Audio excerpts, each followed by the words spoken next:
Barron vs Baltimore, 1833, by Cole, Shane, Donovan, and Josh. Barron vs Baltimore was a landmark case in United States history that ruled the Constitution's Bill of Rights only restricts the powers of the federal government and not those of the state government.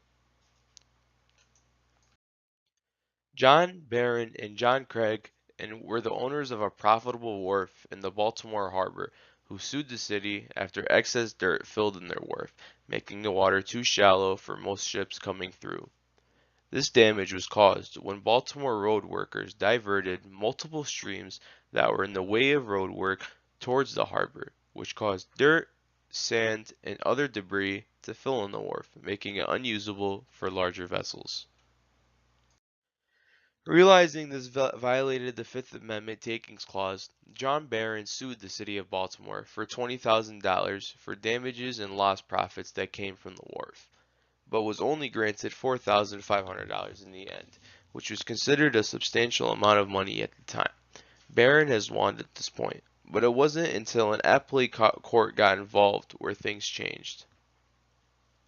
Following that statement, an appellate court reversed that decision and took the $4,500 back from John Barron, and did not plan to remand the case back to the previous court, which led him to appeal to the Supreme Court for another hearing. And in 1833, the Supreme Court decided to take his case, Barron vs. Baltimore.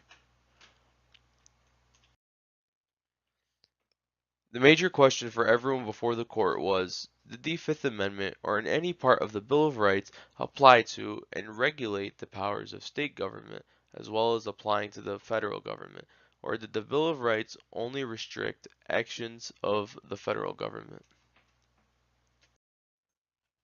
In a case review, the court's ruling was unanimous.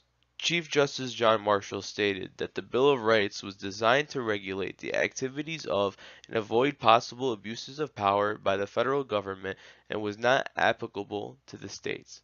This, in effect, made this a landmark case.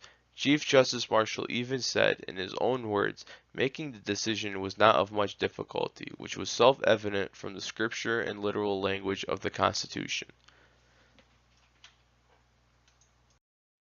Due to this, Barron did not get his money back, while his property was left damaged and broken, with no compensation from the state to be able to fix it.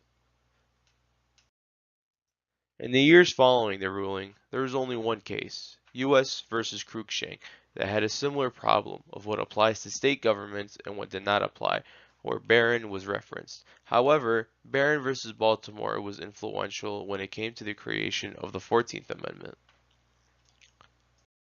The 14th Amendment superseded the Fifth Amendment's faults, because once it was adopted, it stated, "No state shall make or enforce any law which shall abridge the privileges or immunities of citizens of the United States, nor shall any state deprive any person of life, liberty, or property without due process of law, nor deny to any person within its jurisdiction the equal protection of the laws." And John Bingham specifically referenced Barron v. Baltimore during the creation of the 14th Amendment. The Supreme Court's ruling prevailed. This means that the takings clause of the Fifth Amendment was overturned by the 14th Amendment and it now applied to state and federal governments.